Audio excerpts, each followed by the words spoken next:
You don't want to run out of money. Sometimes you lay awake fearful of becoming a greeter at Walmart or possibly a food sampler at Costco. And conversely, you also don't want to be so afraid of running out of money that you don't spend anything that you've accumulated through all those years of hard work. But the question is, how much can you spend? We're going to look at a few different spending options. We're going to isolate one of those options to focus on tax planning. And also we're going to look at the impact of Social Security and overall how much money is left in different situations or circumstances. So we're going to tie all this together with the goal of helping you understand how much you can spend if you save $2 million and not be afraid of running out of money.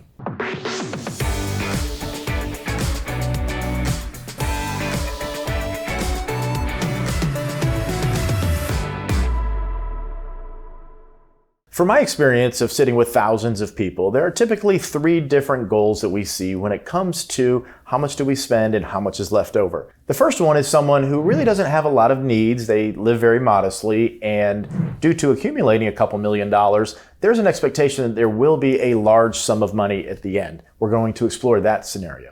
The middle one, which is probably the most common, is someone who wants to enjoy their money. They want to have a go-go spending plan. They want to spend more, that is, in maybe the first 10 years or 15 years of retirement, then bring it down a little bit later, but make sure that you're okay, that you're not going to run out, and you can spend money where you want without necessarily having to check prices. And the third one is you want to die with no money left whatsoever. Nothing to the kids, nothing to charity. The kids don't deserve it, and you just want to spend it. You've earned it, you've worked hard, it's your money, you want to spend it. We're going to explore some of the decision making and the impact of that decision making around all three of those scenarios. And if you stick around until the end of this video, we're going to talk about one possible thing that could wipe out all three of those situations, no matter how careful you are. I was playing golf a couple of weeks ago, and I was having conversation after the round was over with someone who I just met. And we started the conversation into money and finance and retirement.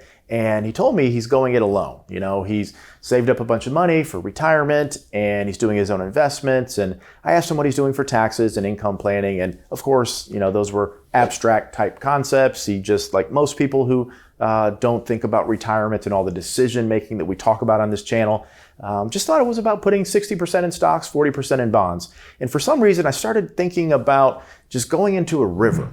And instead of having a tour guide or someone that's traveled the river and knows what's up ahead, he was essentially getting into the river, this is what I was thinking, without having any understanding of the twists and the turns, the dips in the river, the possible rapids, the hidden rocks, even if there's maybe Niagara Falls at the end of the river and he's just kind of cruising along and has no idea what's coming, or the decisions that he's making or how he's prepared will help him navigate whatever comes his way.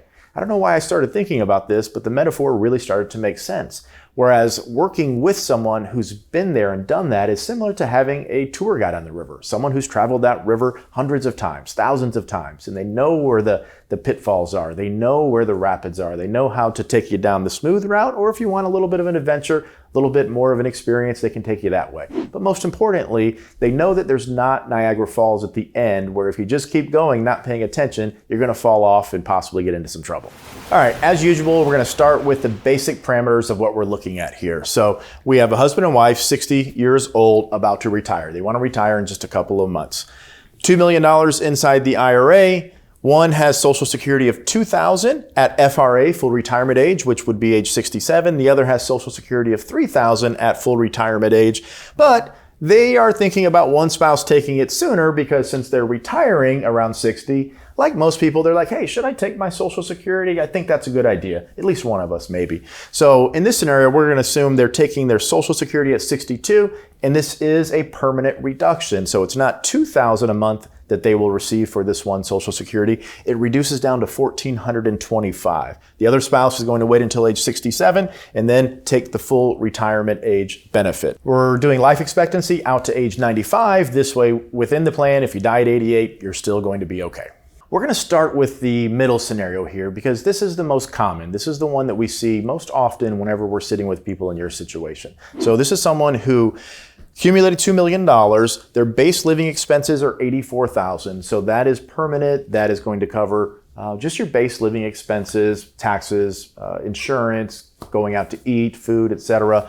But during the first 15 years of retirement, they actually want to spend an additional $50,000 per year. for 15 years. This is going to get them up to age 75, and by then they plan on slowing down a little bit. So the 84 will be increasing with inflation over time. It will be a higher number down in 15 years, but the go-go spending will go away. I have an additional spending goal input, but we're leaving that at 0 now. If we have time, I may come back and add a little bit more to it. But this is the base scenario that we're looking at. So someone who has accumulated some money, they want to enjoy it. They want to not be afraid of running out of money, but also they aren't so afraid of running out of money that they're going to not enjoy what they've accumulated. Now remember, I have one spouse taking Social Security at 62, the other one waiting until age 67. We just went through the spending goals, $2 million in assets. They are all IRA assets, so there is going to be a tax problem here. But based on everything we've input so far, what does it come back as? It comes back as 64%. Okay, so now we're going to look at the range of possible outcomes, because 64%, while not ideal, it's not necessarily the nail in the coffin. So what it means is 640 out of 1,000 simulations when looking at different performance within the stock market and bond market, the returns that you realize inside your portfolio, combined with when we're taking Social Security and the distributions needed to keep up with inflation and maintain your standard of living, we look at the 99th percentile down here to the 1st percentile over the course of your retirement. And then we have the future dollars that are in your plan, in your accounts, versus what those future dollars are worth in today's value. So this is a very important concept that I believe most people overlook in retirement. Now, we see at 64%, right over the median here, of course, is where we're going to exhaust those funds. But at the median, the 50th percentile or 500th simulation, we actually have 1.2 million left in future dollars inside the plan, but that will only purchase about $500,000 of goods and services in today's dollars. So when you think about retirement planning, you think about projecting out your account balances. One, most people don't take into consideration all the variables. The taxes is the biggest one that people tend to make mistakes with because the tax code is tremendously complex and you can't just do 28% or 25% or 32%. It's very inaccurate. But one of the biggest mistakes is someone saying, hey, you know what? I've done all these calculations and it shows that even if I spend this, I'm going to have $600,000 in 30 years. That is good. I am set. Well, when you discount that $600,000 to the present value, meaning this is how much your $600,000 will actually pay for in the future based on today's dollars, and you see that's like $100,000, $150,000. What happens with healthcare? What happens with maybe if taxes go up? That is not a large margin of error there. So just keep that in mind. Future value of your account and what it actually will pay for in terms of today's purchasing power. Okay, the first adjustment I want to look at here is Social Security, because that's kind of the low-hanging fruit. And I get it. You're retired at 60. You want to save your money in your account balances because that makes you feel more secure. Makes you feel like, hey, if I have this money, I'm going to be okay. But the truth is, there aren't many things more valuable in retirement than a secure, guaranteed stream of income. One that will be there for as long as you are alive and your spouse. So we're going to look at this a little bit more closely when we get to the tax analysis, comparing the asset balance versus the Social Security income. But what I've done is I've went over here and changed it to get to 74% probability of success. So we went from 64 with the original Social Security strategy. All we've done here is change the Social Security and we get 10% higher probability. That's 100 scenarios out of 1,000 that in this hypothetical, they don't pass away broke. Okay, a couple things I want to point out. One, the Social Security, both of them at 70, 44 and 29. So that's about $74,000 of income from age 70 until 95. The break-even point here, comparatively speaking, is 78. So if you think you're going to live to around 78, you will receive more money from Social Security if you wait until then. Now, there's an opportunity cost involved, and we would need to do some advanced calculations to look at the true break-even, but still, it's a good high-level analysis. Okay, now, if we took it at 62, it's 58 if both spouses take it at 62. This is one of the big mistakes that I often see. Now, for some of you, it may make sense to take it at 62. It may make sense for both of you to take it at 62. In this particular scenario, if we want to build in that margin of error, even if you think you're going to make it to 86 or 88, it still would be a mistake for both of you to take it at age 62. So it's about $500,000 of less income, taking it both at 62 versus 70. And what happens is, yes, you're preserving more money inside of your account in the earlier years of retirement, but once you get out in the out years, you're having to draw down a significantly more amount of money from your savings. And that's not when you want to be drawing money down, is in those later years. Now I want to look at that same chart we looked at previously, but just that one change of deferring Social Security for both spouses until age 70. And this is very interesting. So even though this is a higher probability of success of not running out of money, we see the end of plan future dollars really isn't significantly different. So some of you may right now be thinking, well, Troy, why would I take Social Security at 70 if I took it at 62 and I'm going to end up with a similar outcome as far as the dollars that I have? And the answer to that question is, let's say you're 88 and still kicking along and your dollars in the portfolio, let's just say, are roughly the same. Would you rather have the original Social Security strategy here, $125,000 of total income, actually if we come here to 88, 71 and 34, $105,000 of Social Security income, guaranteed stream of income that you can't outlive, security, peace of mind, help you sleep at night. Would you rather have the same asset balance in $105,000 with your original Social Security strategy, or at 88, would you rather have $150,000 of Social Security income? So 90 and 60, 150. So that's the difference.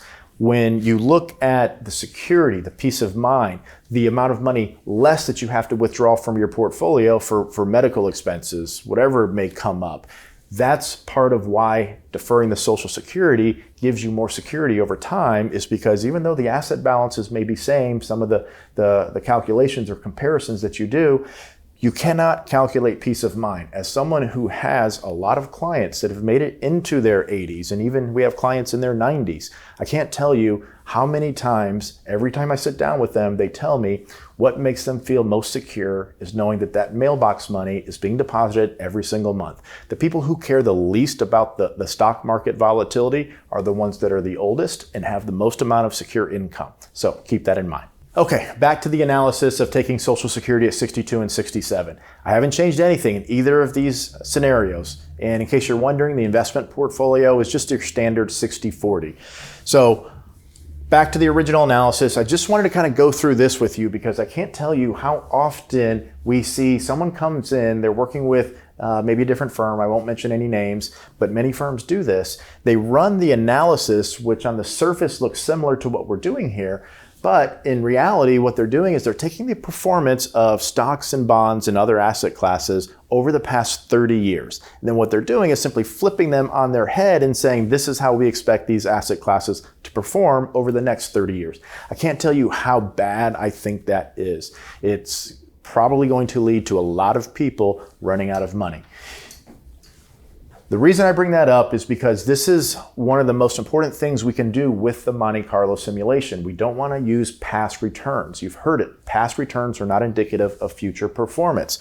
So what we want to do when we're doing these Monte Carlo analyses is have a tool that can show us different sequencing of returns. We don't want just your average rate of return. We don't want to assume past is going to be predictive of the future. And then we look at some of these different scenarios or simulations, we see the sequencing of the returns is different. Like this would be pretty bad for someone if they had 3 consecutive years of losing money in their portfolio. Whereas if the next 25, 30 years has a better profile of returns across the entire portfolio, obviously you're going to be in a lot better shape, probably going to end up in one of these quartiles up here, and things are going to work out for you. But again, going back to the metaphor at the very beginning, we need a plan of action. We need to know what's ahead in that river. We need to know where the rapids are. And I'm not just talking about market performance with stocks and bonds. I'm talking about taxes. And no, we don't have the foresight to see what's going to happen. But when we build these plans and we do the modeling, we're anticipating these things happening. So we're building out the allocation, which is how much is exposed to risk with respect to how much income you need, inflation, etc., but also the tax strategy. And then as we're going to look at in a minute, how do all these things come together to give you the best probability of success. So we may not be able to foresee if the tree is going to fall or if the market's going to crash, but we can build a plan that's meant to defend against those types of occurrences from hurting you. All right, now we want to jump into the scenario where you have a modest lifestyle. You're really not spending much. I've plugged in just the $84,000. I've completely taken out the go-go spending for the next 15 years. And this may even be a bit high, but I just want to kind of go through some different considerations because one, this money's all in retirement accounts. But two, since we're not really afraid of running out of income in this particular scenario, taking Social Security sooner can be a more viable strategy. So there's going to be a lot more money left at the end of the day. So this is where if your goals are to leave money to kids or grandkids, well, we need to have that estate planning conversation. And we did a good video on trusts last week that's posted. It's been doing really well, getting a lot of good comments. So you may want to check that one out. You can click right up here. But if you don't have those goals of giving the money to charity, there's going to be money left. So we have to decide who is going to receive that money. And if it's just charity, well, maybe there's some tax planning that we can do, because when you give money to charity upon your death, if you don't care who else is going to receive it, you don't receive any tax breaks. So let's start planning to use that money during your life if you're not going to need it, to create additional benefits for your retirement. All of this ties together. Getting a little off track here, but that's important. Okay, so we're gonna click the button here and it is gonna come out at 98%. Gonna look at the same thing that we looked at earlier, just to see a range of outcomes of how much possibly could be left. So this is the simulation. Okay, so now we are looking at, in current dollars, in future dollars, same thing we looked at before, the median is dying with $5 million, which will purchase about $2 million of goods and services in today's purchasing power. In one of these simulations down here, we actually do run out of money, but if we looked at that, that's the market's probably down 20 out of the next 30 years. So here is a reasonable range of outcomes. So the question is, what are we going to do with this money? And estate taxes could possibly be a concern. So in 2026, the estate tax law is going to change. It's going to drop from about $25 million from a married couple to an inflation adjusted around about $12.5 million. But over the next 35 years, given that we're spending $2 billion per day in interest payments on the federal debt, there's a decent chance that the estate tax laws will change. So there could be a situation where you are subject to estate taxes here, and then we would want to build something in for that. But again, we have to decide who this is going to go to. But this is a range. If you live a modest lifestyle with about $2 million, you can expect those assets to reasonably grow. We're not having overly aggressive growth rates here. It's around probably about 5 to 6% is what this is assuming. So hope that helps you. Okay, high level tax analysis of the scenario that we just went through. So when we look at having all that money inside the tax infested retirement account, remember, you've got a tax deduction for putting money into the retirement account. When you take money out, you have to pay income taxes. So too many people follow the conventional wisdom advice, which is defer those retirement accounts as long as possible. In this particular scenario, we have $2 million and it's all inside the retirement account. So if you take one thing away from this video and you're still in the accumulation phase, please save some money outside of your retirement account so you have two different buckets of money that have different tax characteristics. So if you retire prior to 65, you have some flexibility of where you can withdraw your income from. This will help you beyond your probably current understanding. So just trust me on that one. But if you have all the money in the retirement accounts, if you do nothing, once you get to retirement, you just let it defer, take income as needed. We have a high level analysis, apples to apples comparison. All we're doing here is changing the distribution strategy and whether or not we're doing Roth conversions. So this is what we call a dynamic plan. It's a multi-account distribution strategy where we are incorporating some level of Roth conversions. And we see a couple of different things here. One, ending value in this simulation is about 2.5. In the same simulation, it's 1.6. So about 900,000, maybe 800,000 in additional potential value. And about, let's call it $800,000 in less tax paid. So I want to show you the ledger real quick and compare these two columns because there is a drawback from this particular strategy, which may not be right for you. Okay, so we covered the positive benefits of possibly considering the Roth and distribution strategy applied over the investment plan. All of this together we call the retirement success plan. But we see here, this is what we call a glide path. So the green is the strategy where you pay more in taxes. You have less money at the end of the rainbow. The blue is a more advanced account distribution strategy and tax planning strategy. So I just want to high level show you, hey, why this may not be appropriate for you. Maybe it's better to go the other route. But this is not the full picture, but it is something you should be aware of. So we have 1.7 versus 1.2 at the low point here. So a more strategy-focused distribution plan is going to get us into a situation where we actually have less account balances. Now, there's a couple of reasons for that, because when we look at it comprehensively from not just today's decision making, but once again, we've traveled this river before, right? We know where the bends are, we know where the rapids are, so we're looking out into the future. We're building a long-term strategy here that focuses on not just investments, but income taxes, estate planning, everything. Okay, here's what we see. One, in the dynamic plan, we have Social Security. It makes sense to defer out. In the early plan, the base plan, conventional wisdom, we're taking Social Security early. Okay, this is a large contributing factor to why account balances are higher early in life, because we don't have to withdraw the amount that's being provided from Social Security. Over here, we're paying more in taxes because we are buying out Uncle Sam from our retirement accounts. Over here, we're kicking the can down the road. So by deferring Social Security and buying Uncle Sam out, our account balances are less than they would be if we just kind of put our head in the sand and did absolutely nothing. The question becomes, which one puts you into a more secure position over the long term? We see here the kicking the can strategy. This is the total taxes that we're paying over time.